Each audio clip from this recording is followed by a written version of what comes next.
Muito bem, vamos à nossa aula de hoje. Conversando sobre a batalha espiritual, sabemos que o nosso inimigo não é apenas potestades da maldade, não é apenas o demônio, não é apenas o diabo, as forças do mal que investem contra o homem. Mas nós sabemos que temos um grande inimigo pela frente para ser vencido, que é o mundo. O que constitui o mundo? O que é o mundo? Estamos no mundo, não podemos sair dele. E como o mundo pode ser nosso inimigo? E como podemos vencer este inimigo? Esteja pronto com papel, com lápis ou caneta, o livro da Escola dos Gideões ao seu lado e a Palavra de Deus. E deixe que o Espírito Santo te fale sobre a nossa vitória na luta contra o mundo. Vamos à nossa aula. Muito bem, nós sabemos que temos 3 grandes inimigos. Um inimigo aqui dentro de nós chamado a carne. Um inimigo ao nosso redor, diante dos nossos olhos, que se chama o mundo.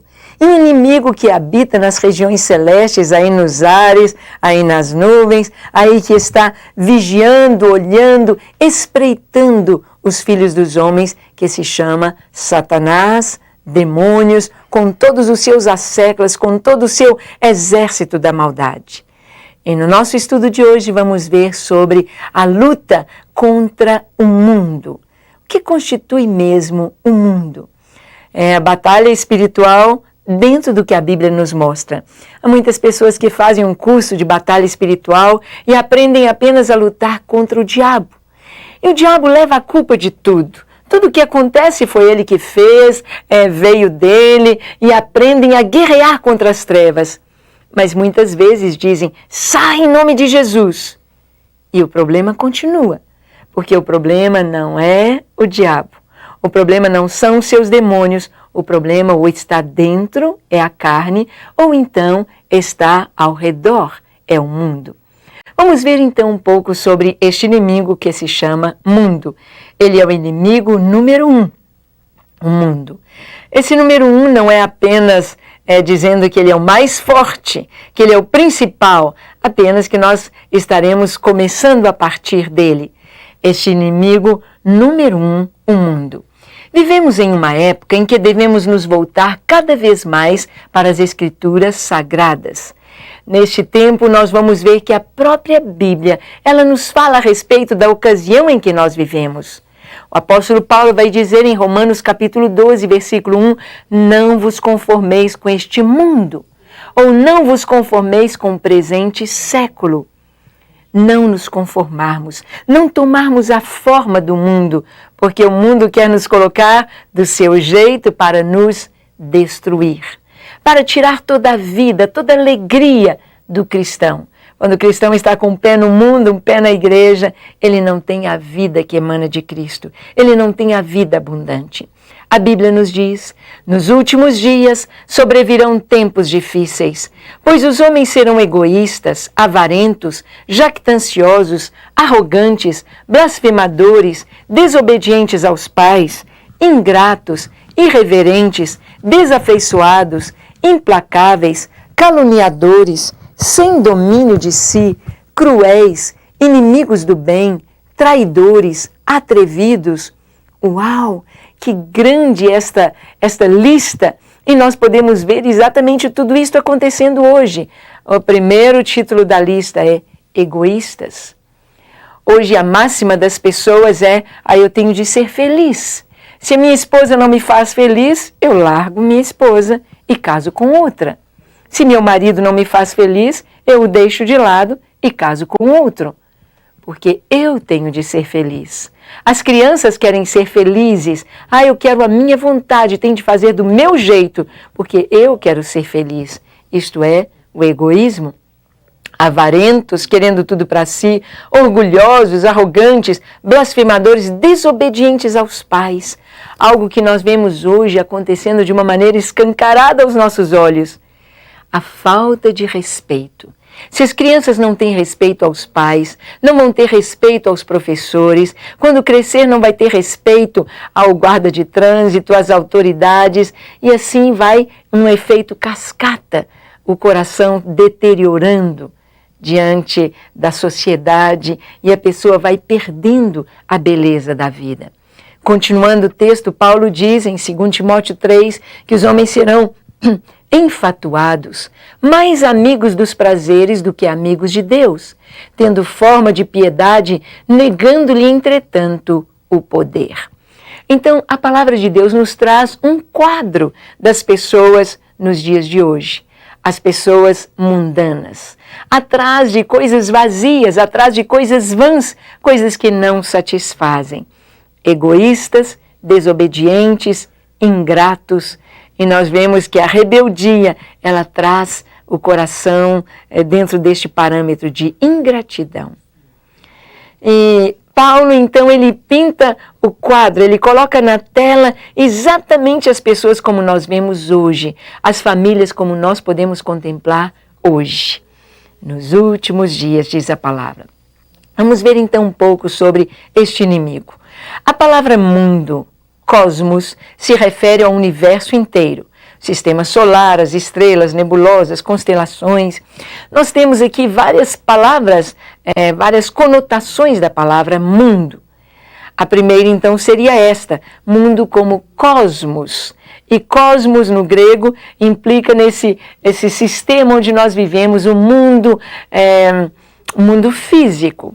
O mundo por exemplo, Deus criou o mundo em 6 dias. O que Ele criou?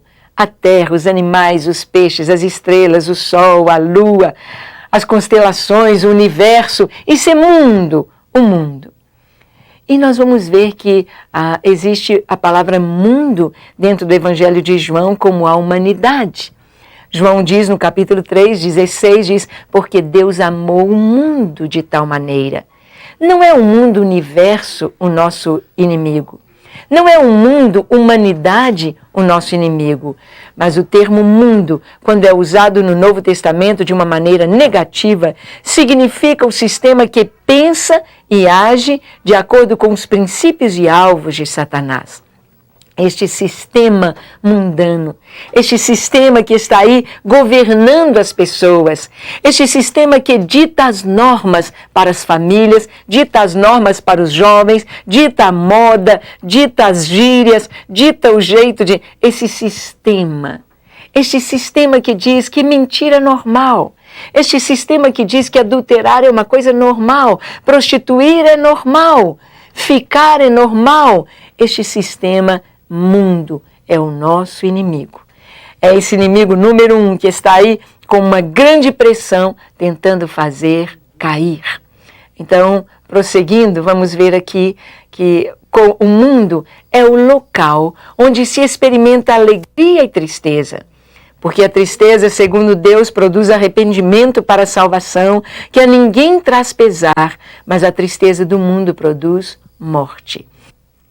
O mundo, então, é esse lugar onde nós experimentamos alegria e tristeza. Aqui no mundo nós temos pessoas chorando a morte de um ente querido, chorando uma perda, chorando um acidente, e temos as pessoas sorrindo, se alegrando por um casamento, se alegrando pelo aniversário, por um presente que ganharam. Nós percebemos então que o mundo é este local. Mas a palavra de Deus nos diz que a tristeza, segundo Deus, ela produz arrependimento para a salvação. Mas a tristeza, segundo o mundo, ela produz morte. Porque a tristeza, segundo o mundo, ela implica exatamente no remorso, ela implica exatamente em a pessoa não ver saída. Então, a saída dela é a morte. Mas a tristeza de Deus traz o arrependimento, a mudança. Em 1 Coríntios 7, o apóstolo Paulo diz, e os que se utilizam do mundo como se dele não usassem, porque a aparência deste mundo passa. Paulo mostra que o mundo ou as coisas que aí estão passam. Às vezes, quando eu chego na janela do prédio onde moramos e contemplo a cidade, contemplo os carros passando nas ruas, as pessoas andando, as casas, os prédios à frente, eu fico pensando, quantas civilizações já existiram? Quantas cidades tão lindas já existiram na Terra e hoje não existem mais? Quantas pessoas já andaram por nossas ruas e hoje não estão andando mais? Quantas pessoas foram tão ricas, moraram em casas tão lindas e depois quebraram, faliram, foram morar em casas tão simples ou às vezes a vida acabou para eles? Porque o mundo passa. Toda a beleza do mundo é efêmera, é passageira. Para aqueles que aguardam a feliz esperança do céu, os sofrimentos desta vida devem ser apenas uma leve e momentânea tribulação, que produz para nós eterno peso de glória acima de toda comparação. O apóstolo Paulo nos fala isso, que a nossa leve e momentânea tribulação, ou seja, se o crente tem de passar por dificuldades, tem de passar por desertos, por enfermidades, por perdas, isso tudo é leve e momentâneo, isso tudo é passageiro, porque a nossa leve e momentânea tribulação produz para nós um peso eterno de glória. Por isso, no nosso coração, as coisas do mundo não devem nos atrair. As pessoas são atraídas pelas luzes de neon para o pecado. Eu tenho de assistir esse filme, eu tenho de comprar esse carro, eu tenho de ter esse objeto, eu tenho de ter esse computador, eu preciso, eu tenho. E as pessoas se matam, e as pessoas se degladiam, e as pessoas lutam, e as pessoas passam por cima umas das outras para conseguir as coisas do mundo. O mundo é uma fonte de ansiedade, de distração e angústia. O mundo material gera ansiedade. Ansiedade exatamente pela luta para ter as coisas. A ansiedade que vem por causa da insegurança com relação ao futuro. Será que eu vou passar no vestibular? Vou casar? Será que meu casamento vai dar certo? Será que eu vou perder o emprego?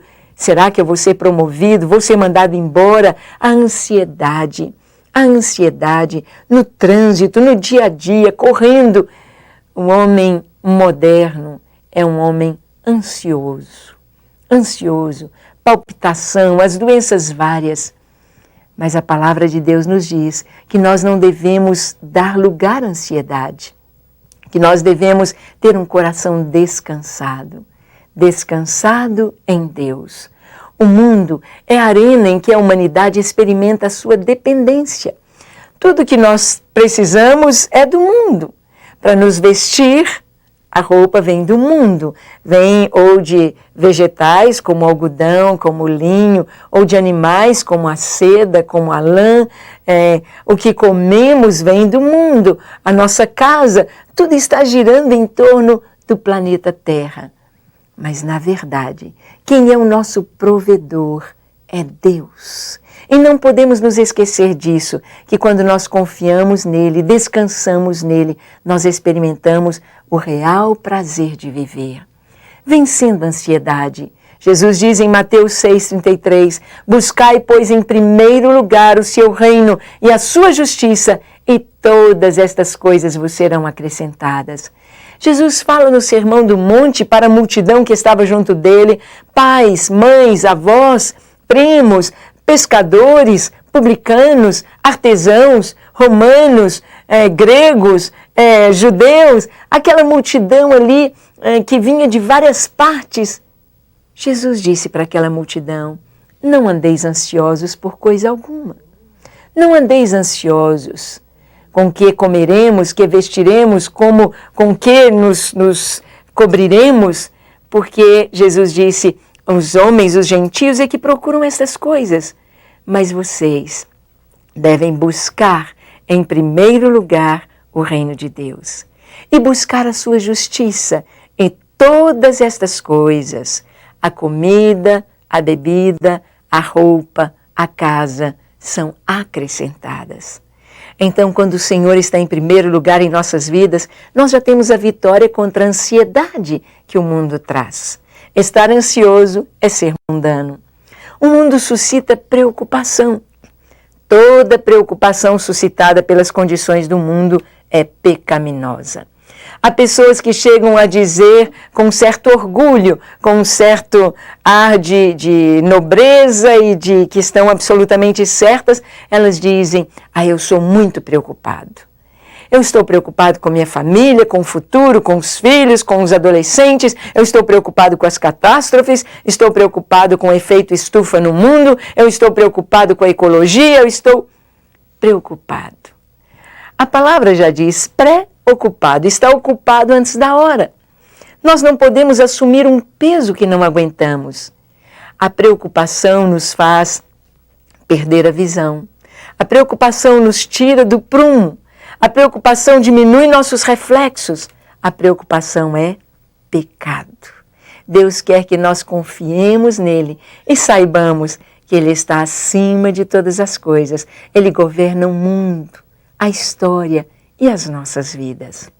A ansiedade é proibida. Não andeis ansiosos de coisa alguma.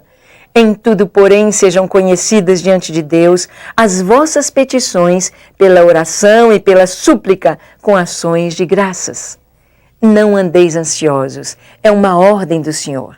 Ele está trazendo aqui no imperativo, não um conselho, mas uma ordem. Não ande ansioso. Não fique roendo as unhas, preocupado com coisa alguma. Esta coisa que está te preocupando, você deve pegá-la, embrulhá-la, colocá-la em oração e colocar aos pés do Senhor. Senhor, eis aqui a minha preocupação. Eis aqui meu filho, meu marido, meu trabalho, meu emprego, meu vestibular, meu concurso. Eu descanso em Ti. A gente vai trabalhar, vai fazer a nossa parte, mas é Deus que dá a resposta. Nenhuma preocupação. Orar com ação de graças. Orar com gratidão, sabendo que Deus está acima de tudo. Vimos então a ansiedade proibida e a seguir vamos ver que Deus é quem nos dá a vitória. As distrações. É importante ficarmos prevenidos contra as distrações que o mundo oferece e não apenas contra o seu poder de suscitar medo e ansiedade.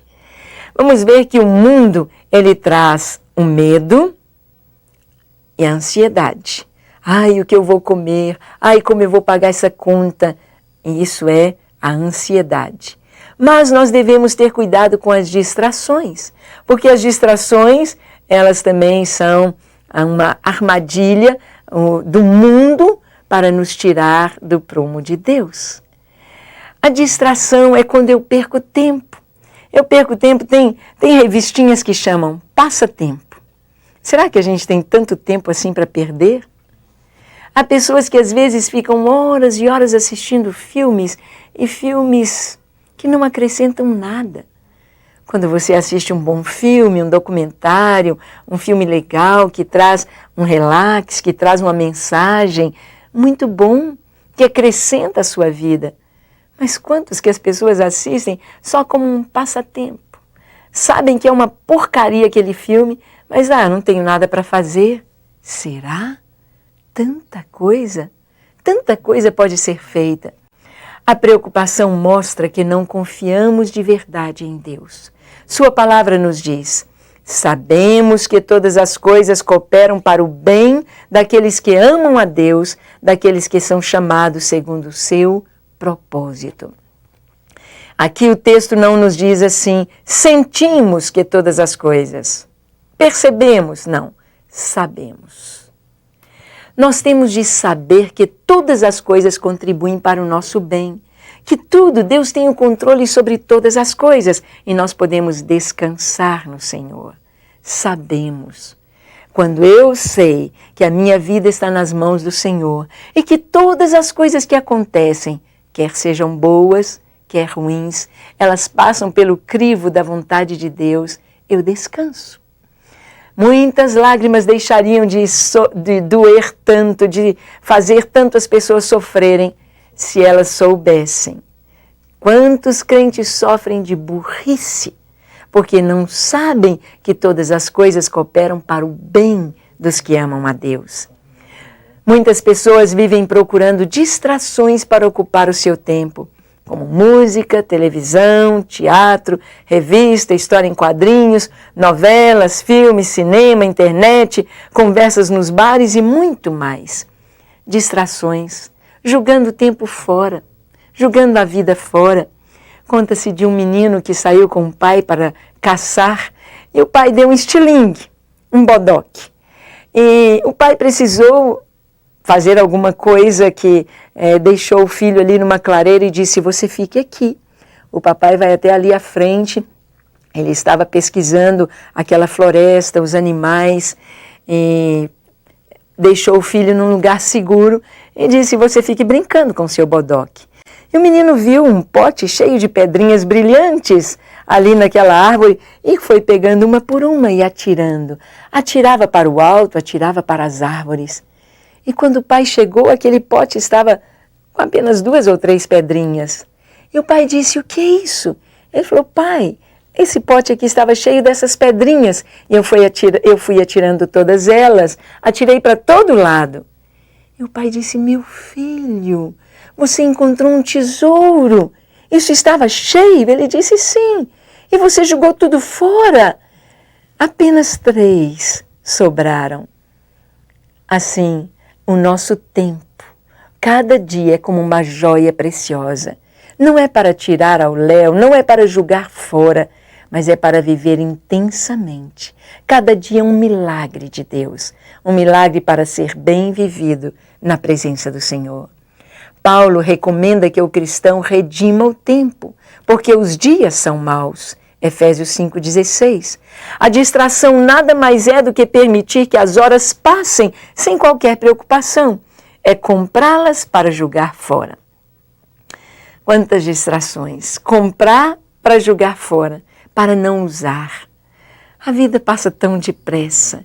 É tão importante que você curta a sua família, os seus pais, a sua esposa, seus filhos. Tenha tempo para eles. Atenda, converse, veja os filhos crescerem, os netos crescerem. Curta, porque a vida é curta, se podemos fazer esse trocadilho. Então curta a sua família, curta as bênçãos que Deus colocou em suas mãos de uma maneira tão sábia. O Senhor fala através do Salmo 90, ensina-nos a contar os nossos dias de tal maneira que alcancemos um coração sábio. Não perca tempo, somos mordomos do nosso tempo. Paulo diz em 1 Coríntios 10, 31, portanto, quer comais, quer bebais, ou façais qualquer outra coisa, fazei tudo para a glória de Deus. Tudo o que fizermos seja feito para a glória de Deus. Aqui você pode ver nessa figura, na mão da pessoa, de um homem, estão as sementes que as aves, que os canarinhos estão comendo. Nós vemos que Deus é aquele que nos dá, coloca diante de nós o alimento, a vida, os bens, as bênçãos, não para jogarmos fora, não para vivermos de uma maneira irresponsável, mas para darmos conta de cada minuto na presença do Senhor, de cada momento bem vivido. Isto não significa que não teremos lazer, isto não significa que não podemos viajar, descansar. Pelo contrário, Paulo diz, tudo o que fizerdes seja feito para a glória de Deus. Caminhar pela praia, andar de bicicleta, andar com a família, ou mesmo assistir um bom filme, tudo seja para a glória de Deus. Aquilo que eu vou fazer, eu devo chamar Jesus para partilhar comigo. Vamos ver ainda na luta contra o mundo que Deus proíbe o amor pelo mundo. Não amar o mundo. Não amar o mundo. Há pessoas que têm aquela compulsão para comprar. Acabaram de comprar um vestido, já estão comprando outro. Acabaram de comprar um sapato, já estão pensando no outro. A casa já não tem mais onde guardar tantos bagulhos, tanto lixo, tanta coisa. Mas essa compulsão mostra um vazio na alma. É preciso que o crente seja sábio, sábio. Aquilo que está sobrando para você está faltando para alguém. Então, não há coisa melhor do que amar, não o dinheiro. Amar não as coisas, mas amar as pessoas e compartilhar com elas as bênçãos que Deus tem nos dado. Prosseguindo, vamos ver aqui Deus proibindo o amor ao dinheiro. Ele nos diz que o amor ao dinheiro é a raiz de todos os males. O amor ao mundo é inimizade com Deus. Em 1 João 2,15 diz, Não ameis o mundo, nem as coisas que há no mundo. Se alguém amar o mundo, o amor do Pai não está nele. O único modo de nós vencermos o mundo é amando o Pai. Quando nós amamos a Deus acima de todas as coisas, toda a nossa vida gira em torno do Senhor. E quando a nossa vida gira em torno do Senhor, ela é uma vida equilibrada. Porque foi Deus quem fez a mim e a você. E Deus nos fez e Ele conhece a nossa estrutura. Ele sabe como nós somos, que precisamos dormir à noite, precisamos trabalhar, precisamos nos alegrar, precisamos ter festa, precisamos comer, precisamos casar, ter filhos. Precisamos viver aquilo que Deus planejou para nós. Então, quando Deus está em primeiro lugar, tudo está nos seus lugares. É preciso que o centro da nossa vida seja Deus e não o mundo. Em Marcos 10, 18, o jovem rico pensava que guardava a lei de Deus desde a sua juventude. Pensava que era espiritual, porém era mundano. Aquele moço rico chegou para Jesus e disse: Bom mestre, que farei para herdar a vida eterna?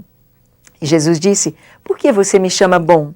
Bom há apenas um, que é Deus. Jesus estava dizendo para ele: Eu sou Deus. Você reconhece isto? E então Jesus trouxe para ele a dica. Olha, você guarda os mandamentos? Ele disse: Sim, desde a minha juventude. Ele achava que era espiritual. Jesus disse: Olha, tudo bem, mas está faltando uma coisinha. Vai, vende tudo que você tem, dá para os pobres, então vem e me segue. Jesus estava mostrando para ele que no coração dele a coisa mais importante era o dinheiro. Quantas pessoas vivem assim, tendo dinheiro como a coisa mais importante das suas vidas? E quando Jesus disse: vai, vende tudo que tem, dá para os pobres, o moço foi embora triste. Perdeu a vida eterna, deixou Jesus, não colocou Jesus em primeiro lugar, porque a Bíblia diz, porque ele era dono de muitas propriedades. Na verdade, não era ele que era o dono das propriedades, mas as propriedades eram donas dele. Ele perdeu Jesus, perdeu a alegria de viver, a razão de viver, por causa de coisas, mesquinhas coisas. A avareza é a expressão real de idolatria. Quem é avarento é idólatra. Quem é avarento, o seu Deus é o dinheiro. Ele faz tudo pelo dinheiro, ele ama o dinheiro, ele trabalha pelo dinheiro, tudo é o dinheiro. Nós vamos trabalhar, vamos ter a família, mas a gente não vai trabalhar pelo dinheiro. O dinheiro é uma consequência. Nós vamos trabalhar para adorar a Deus, para servir ao Senhor, com os talentos que Ele nos deu. No nosso trabalho nós vamos procurar desenvolver, crescer, aprender cada vez mais, para servir ao Senhor e glorificá-lo aqui na terra. O dinheiro é uma consequência e vai ser usado para a nossa vida, para a manutenção, para comprar as coisas das quais precisamos para viver. Sabei, pois, isto: nenhum incontinente ou impuro ou avarento, que é idólatra, tem herança no reino de Cristo e de Deus. Esta palavra é bem dura. Jesus está dizendo: nenhum avarento, nenhum impuro tem lugar no reino de Deus. Nenhum é nenhum. Ou seja, aquela pessoa que o seu coração não se comove quando um pobre lhe pede, aquela pessoa que não tem vontade de compartilhar, de dar, avarento, o seu Deus é o dinheiro. E esse Deus que é o dinheiro é um Deus ruim, porque a pessoa fica fechada, não tem amigos. Eu já ouvi de pessoas muito ricas que dizem: nós não temos amigos porque todo mundo que chega perto da gente está olhando para a gente pensando no nosso dinheiro. E eles ficam com dúvida de todo mundo, com receio de todos que se aproximam deles, porque estão apenas pensando que são pessoas que querem o seu dinheiro. Muitos em nossos dias pensam ser cristãos segundo o coração de Deus. Não são vencidos pelas tentações comuns, tais como cigarros, bebidas alcoólicas, roupas que não condizem com a modéstia, nem pela televisão e cinema com suas programações recheadas de valores anticristãos. Vamos ver então pelo que essas pessoas são tentadas. Vamos ver qual é a tentação, o que as torna não espirituais. Sem ter pensado seriamente a respeito, os cristãos desse tipo chegam à conclusão que venceram o mundo. Eles não faltam aos cultos da igreja, guardam o dia do Senhor, são estes religiosos que estão fazendo tudo tão direitinho, estão cumprindo suas obrigações da maneira correta, mas não têm vida abundante em seus corações. O que está acontecendo com esse tipo de cristãos? Eles creem de todo o coração que não são mundanos, porque respeitam a mentalidade da sua igreja ou da sua denominação, estão entrosados na igreja e mantêm um bom relacionamento com os membros. Você está vendo a descrição de pessoas que aparentemente tudo está bem, aparentemente estão cumprindo o propósito de Deus, mas na verdade não é bem assim. Muitos cristãos são impulsionados por um orgulho secreto. Destacam as falhas dos outros e diminuem-lhes as vitórias, enquanto diminuem seus próprios erros e destacam suas vitórias. Então vamos ver aqui que há pessoas que acham que são espirituais, acham que estão cumprindo o propósito de Deus, mas há um orgulho secreto em seus corações. O que eles fazem? Destacam as falhas dos outros. Os erros dos outros eles apontam com muita seriedade. Olha, você fez, olha aquele fulano, olha aquele pastor, olha aquele diácono, olha aquela pessoa caiu. Eu não faço isso, eu estou bem, eu não vou para o mundo, eu não assisto televisão, eu me visto da maneira correta. Mas lá no seu coração, eles diminuem os seus erros. Eles não contam como agridem a esposa em casa.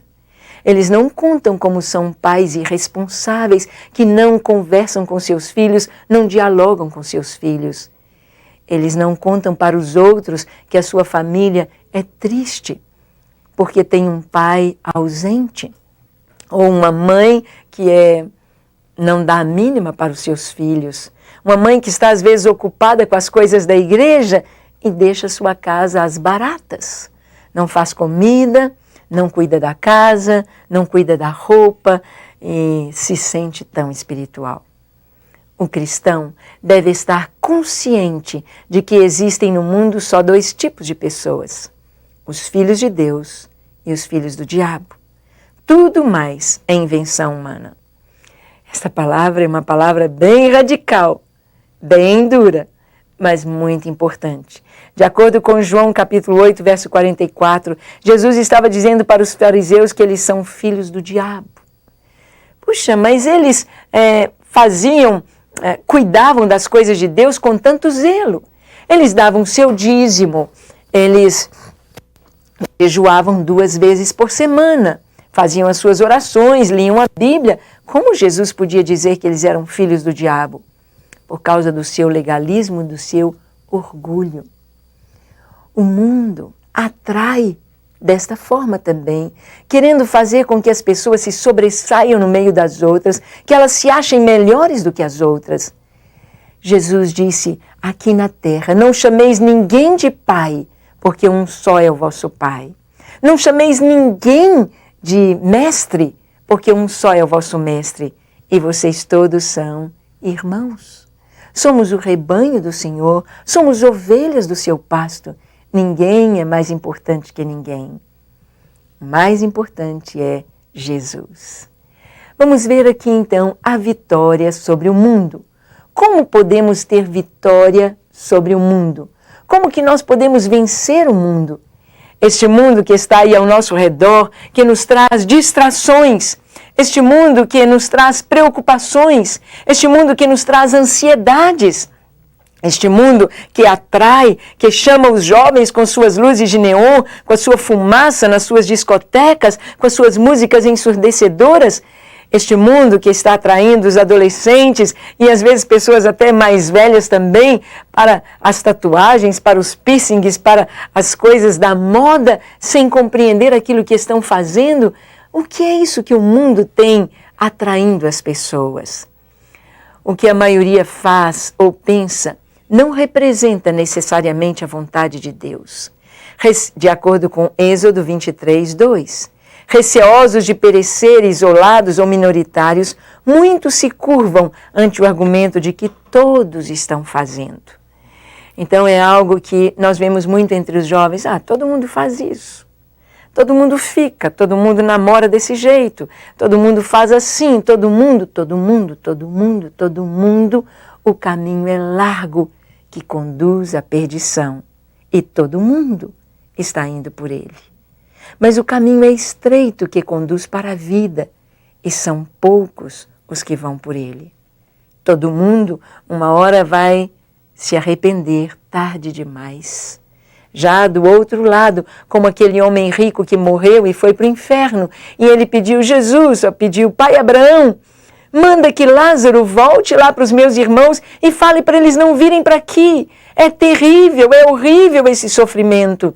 E ele disse, lá na terra, eles têm os profetas, tem Moisés, tem quem prega, quem fale, eles precisam apenas acreditar. Somos vencedores. Entretanto, nós vencemos quando temos a convicção de que vale muito mais ficar sozinhos com Deus. Isto significa que nós não devemos nos preocupar com a maioria. Isto significa que a ética cristã é de acordo com a palavra de Deus, com os ensinos de Jesus. Que o mundo passa e que os ensinos do mundo, eles não devem moldar a minha vida, mas a minha vida deve ser moldada por Deus. Paulo diz, não vos conformeis com o presente século. E quando ele disse isto, ele viveu no período do Império Romano. Roma, na época de Paulo, tinha muito dinheiro. Eles conseguiam muitas terras, venciam muitos inimigos e traziam muito dinheiro para Roma. E o dinheiro corrompia os corações. E a nobreza de Roma era a maioria homossexual. Homens e mulheres. Havia uma prostituição e adultério, era coisa normal na nobreza e no meio do povo. A violência era aplaudida. As pessoas se assentavam nos circos romanos para ver os gladiadores se matarem, para ver o sangue correr, para ver as pessoas gritarem, para ver as pessoas apavoradas quando as feras eram soltas daquelas celas, quando a grade era levantada e as feras vinham. Leões e tigres e búfalos e vinham e matavam as pessoas. Assim, aquele povão, assim, aquela multidão estava totalmente fora do propósito de Deus. Em 1 João, capítulo 5, verso 4, diz, porque todo que é nascido de Deus vence o mundo. E esta é a vitória que vence o mundo, a nossa fé. É através da fé que nós vencemos o mundo. Como assim? Eu vou pegar a minha fé e apresento para o mundo, olha, eu tenho fé. Não. Fé na palavra de Deus. Se eu creio na palavra de Deus, eu creio que o Senhor diz que eu preciso ter uma vida santa, uma vida limpa, um namoro santo, um casamento santo, a criação dos meus filhos de acordo com a palavra de Deus, o meu relacionamento com o próximo santo, honesto, sem mentiras, sem máscaras. Eu venço o mundo quando eu vivo pela fé na palavra de Deus, crendo nos princípios bíblicos de mordomia cristã, de levar em conta que tudo que eu tenho vem de Deus e eu vou prestar contas a Ele. Não no medo de Deus, pelo contrário, tendo Deus como meu companheiro, tendo Deus como aquele que partilha comigo das alegrias de viver. Eu venço o mundo quando eu amo o Senhor em primeiro lugar e coloco Deus como centro da minha vida, como meu único Deus verdadeiro. O mundo deve ser derrotado pela cruz, de acordo com Gálatas 6,14. A visão de Jesus exaltado na estrada de Damasco fez com que os valores de Saulo de Tarso virassem de cabeça para baixo. Saulo tinha os seus valores, ele era um fariseu, ele estava ali pronto para colocar na prisão todos os crentes, ele tinha orgulho de ser um fariseu. Ele tinha orgulho de ser um homem que conhecia o Velho Testamento, sabia ensinar e ele queria cumprir tudo à risca e varrer da face da terra os crentes em Jesus. Saulo teve um encontro com Jesus no caminho de Damasco e Jesus lhe disse: Saulo, Saulo, por que me persegues? Dura coisa para ti recalcitrar contra os aguilhões de Deus. Ele disse: quem és tu, Senhor? E ele disse: eu sou Jesus, o Nazareno, a quem você tem perseguido. No mundo, nós temos apenas dois caminhos, um caminho largo e um caminho estreito. Nós temos apenas dois reinos, o reino da luz e o reino das trevas. Para o reino das trevas, no reino das trevas estão a maioria das pessoas. No reino da luz, aqueles que receberam Jesus, aqueles que vivem a fé. Esses dias estava conversando com uma senhora e ela disse: olha, essa palavra aceitar a Jesus, é muito fácil aceitar Jesus, mas difícil é segui-lo, é ser seu discípulo. E somente sendo discípulo do Senhor podemos vencer o mundo. Paulo diz em Gálatas 6,14, mas longe esteja de mim gloriar-me, senão na cruz de nosso Senhor Jesus Cristo, pela qual o mundo está crucificado para mim e eu para o mundo. O mundo só tem significado, só atrai, só puxa as pessoas como um imã, quando elas estão vivas e elas vão hipnotizadas por ele. Mas aquelas pessoas que estão crucificadas com Cristo, aqueles que se deram ao Senhor ali na cruz, só tem uma coisa, só tem um alvo. Esse alvo é ser como Jesus. Esse alvo, como diz Paulo em Atos 20, 24, ele diz: em nada tenho a minha vida por preciosa, contanto que eu cumpra a carreira que me está proposta, a carreira de testemunhar do Evangelho da graça de Deus. Quando temos este alvo, quando temos o Senhor como o nosso Deus e Salvador, então todo mundo perde o seu brilho. Estou crucificado para o mundo e o mundo para mim. Vivo não mais eu, mas Cristo vive em mim.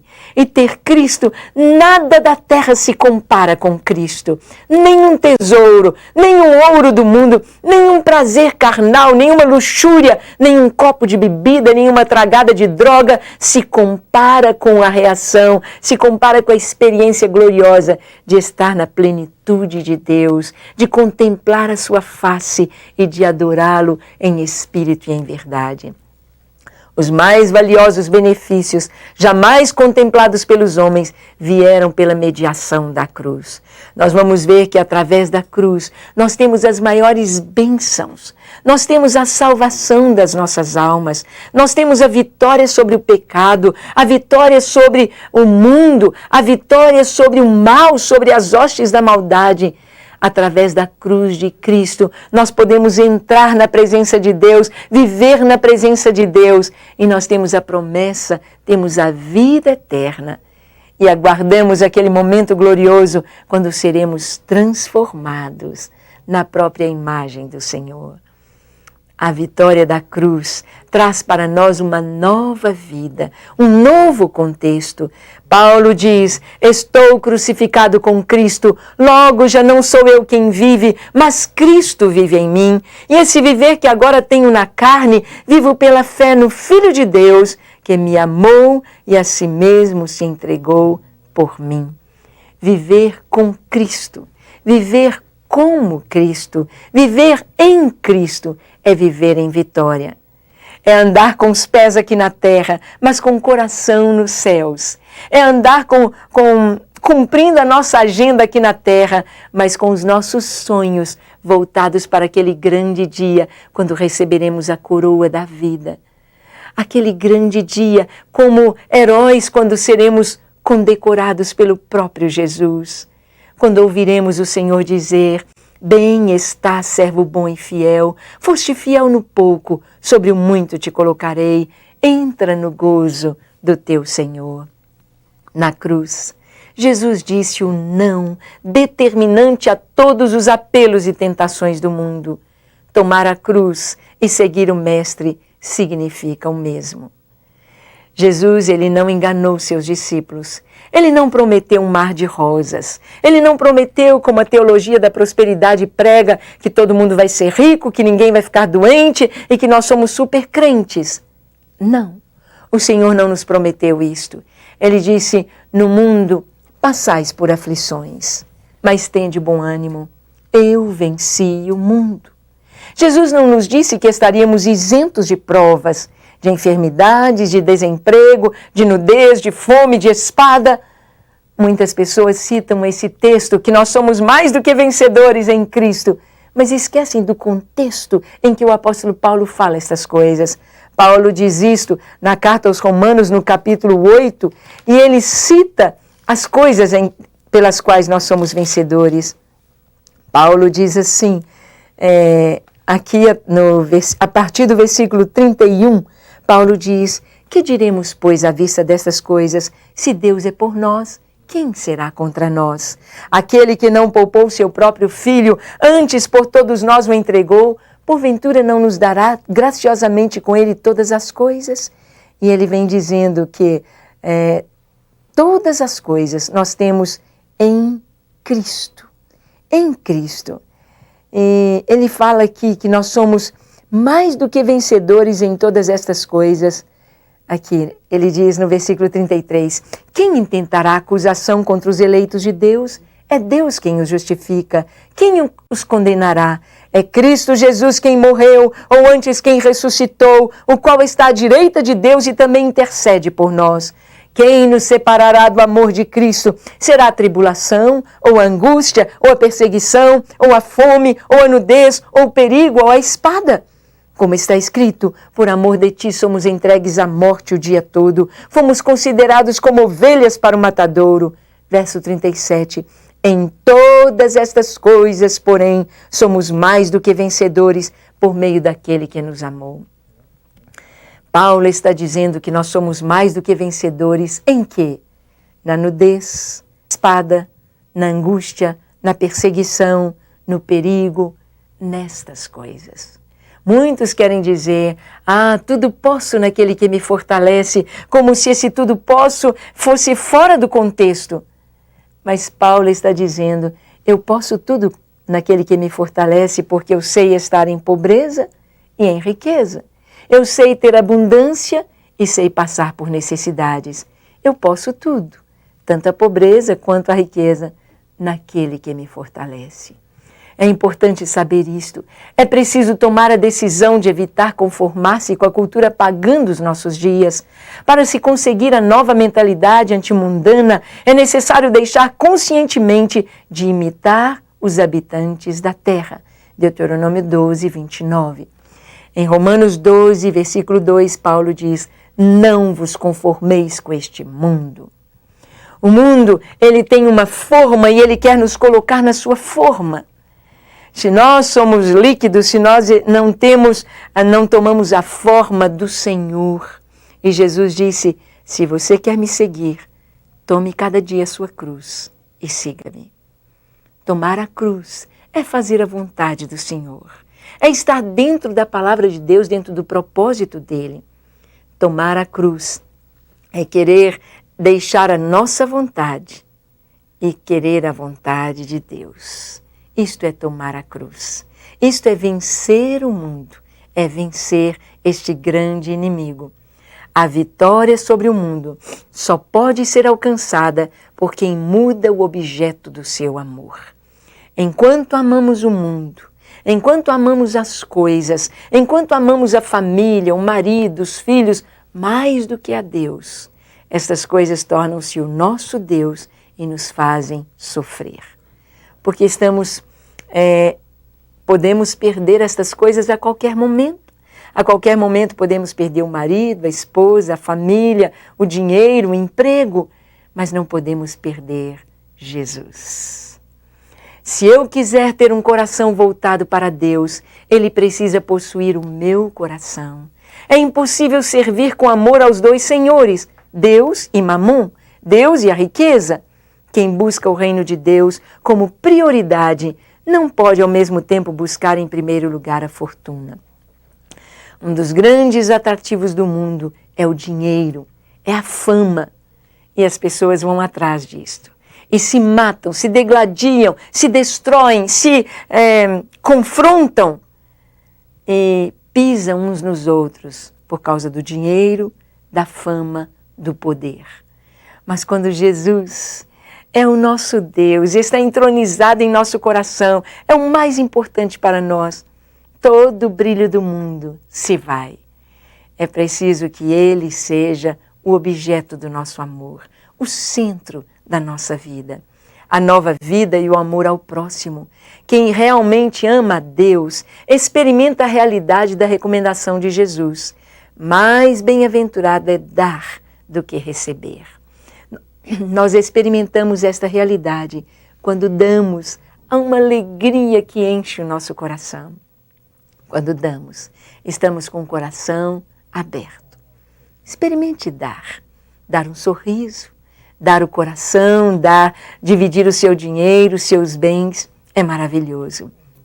A vitória sobre o mundo é mais provável se os membros da igreja forem uma comunidade onde há comunhão, onde há amor.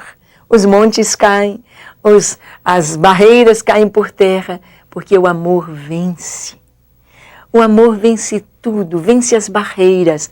E só através do amor nós podemos vencer este inimigo. Amando a Deus sobre todas as coisas e ao próximo.